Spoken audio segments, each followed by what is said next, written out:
Kekaisaran Mongol adalah kekaisaran terbesar kedua dalam sejarah dunia yang berkuasa antara 1206 sampai 1368. Pada puncak kejayaannya, wilayah kekuasaan kekaisaran ini mencapai 33 juta kilometer dengan penduduk sebanyak 100 juta jiwa.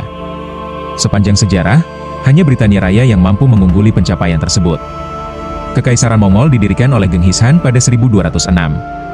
Puncak kejayaan kekaisaran ini dapat dicapai pada masa pemerintahan Kubilai Khan, yang berkuasa antara 1260 sampai 1294. Pada mulanya, bangsa Mongolia terdiri dari suku-suku nomaden yang menggembala ternak.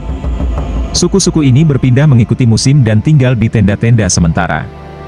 Di saat yang sama, mereka juga kerap berselisih karena satu dan lain hal. Genghis Khan, yang lahir dalam kemiskinan, berusaha keras hingga akhirnya menjadi komandan militer untuk Togril, kepala suku Kerait. Berawal dari situlah, ia mulai memperluas kekuasaannya melalui diplomasi ataupun peperangan. Setelah berhasil menyatukan suku-suku nomaden di bawah kepemimpinannya, Genghis Khan mendirikan Kekaisaran Mongol pada 1206. Di bawah kekuasaan Genghis Khan dan keturunannya, Kekaisaran Mongol mampu berkembang pesat dalam waktu cukup singkat. Awal pemerintahannya telah dipenuhi dengan ekspedisi penaklukan wilayah ke segala arah, dimulai dari dinasti Xia Barat di Cina bagian utara, dan kerajaan Khawarizmi di Persia. Pasukan Mongol yang terdiri dari penunggang kuda dan pemanah pun terbukti tidak terbendung di wilayah lainnya. Mereka berhasil mengalahkan pasukan Iran, Rusia, Eropa Timur, Cina, dan beberapa negeri lainnya. Bermula dari Mongolia di Asia Timur, kekuasaan kekaisaran ini akhirnya membentang hingga Eropa Timur dan sebagian Eropa Tengah ke Laut Jepang, Arktik, anak benua India, Asia Tenggara Daratan, dataran tinggi Iran, Levant, pegunungan Karpathia dan ke perbatasan Eropa Utara. Kekaisaran Mongol mencapai puncak kejayaannya ketika diperintah oleh Kubilai Khan. Kubilai Khan bahkan telah membangun reputasi sebagai penakluk hebat sejak sebelum naik tahta menjadi kaisar. Setelah berkuasa, ia aktif membangun sarana pendidikan, melakukan ekspansi wilayah, mengeluarkan uang kertas, serta mendukung berbagai kebijakan yang merangsang pertumbuhan ekonomi kekaisaran. Para pedagang dari Cina pun dapat berdagang hingga ke Eropa dengan aman. Meski tidak terkenal karena keajaiban arsitekturnya, Kekaisaran Mongol memberikan kontribusi yang besar bagi kebudayaan dunia dengan menghubungkan dunia timur dan barat. Beberapa cara yang dilakukan adalah dengan melalui perluasan rute perdagangan, hubungan diplomatik, dan aktivitas penjelajahan dari Eurasia ke timur jauh. Kubilai Khan bahkan mempercayakan jabatan tinggi di istananya kepada penjelajah asal Italia, Marco Polo. Marco Polo menjadi pegawai Kekaisaran Mongol selama 16 tahun, hingga dirinya kembali ke Venesia pada 1291. Pada masa pemerintahannya, berbagai invasi ke negeri-negeri Asia Timur dan Tenggara yang telah dimulai sebelum ia naik tahta juga terus digalakkan. Praktik ekspansi wilayah tersebut berhasil memperluas wilayah Kekaisaran Mongol secara signifikan. Akan tetapi, beberapa kampanye militernya juga menemui kegagalan. Misalnya seperti serangan ke Jepang, Jawa, Mesir, dan sejumlah negara di Eropa. Di samping memajukan Kekaisaran Mongol, Kubilai Khan juga mewujudkan mimpinya, yaitu menjadi Kaisar Cina. Pada 1271, Kubilai Khan secara resmi menyatakan berdirinya dinasti Yuan dengan gaya tradisional Cina dan memindahkan ibu kotanya ke Beijing.